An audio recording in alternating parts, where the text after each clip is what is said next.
L'éducation sexuelle à l'école, c'est oui, mais pas comme on avait dit. Le programme d'éducation à la vie affective, relationnelle et sexuelle sera bien mis en œuvre à la rentrée prochaine, septembre 2025, dans les établissements publics et privés sous contrat, 3 séances par an, de la maternelle au lycée. Mais attention, il y a quelques changements. Bonsoir Louise Salé. Bonsoir Pierre, bonsoir à tous. Le projet de ce texte avait été contesté, on s'en souvient, en décembre, par une partie d'élus de la droite. On se souvient aussi et surtout de cette mésentente entre les ministres Anne Genetet et Alexandre Portier, qui pourtant tous deux portaient le texte. Depuis, il a donc été remanié. Oui, l'emploi du terme identité de genre qui interrogeait certaines associations de parents est désormais évoqué à partir de la 3e.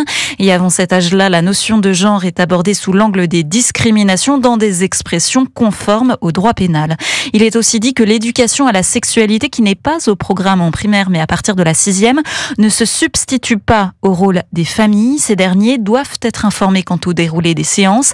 Et si des associations extérieures interviennent, elles s'expriment sous la supervision de l'enseignant, ce qui rassure Anne Coffinier, présidente de l'association Créer son école. Les associations qui interviennent, elles ont leur prisme à elles. Et ce prisme, il est déformant. Ça donne une approche qui va par exemple parler particulièrement de tel danger ou de telle discrimination. Tandis qu'un professeur qui est plus généraliste, il va aborder un petit peu toutes les problématiques de manière plus équilibrée. Et puis souvent, il connaît mieux aussi ses élèves, il connaît mieux aussi l'univers familial dans lequel ils s'inscrivent pour adapter les propos à la maturité et aux besoins de chacun. Ce programme sert donc de cadre à n'importe quel prof qui désire traiter le sujet en classe, mais il s'adresse surtout aux enseignants qui ont suivi ou vont suivre une formation spécifique sur ce sujet. Merci Louise Salé.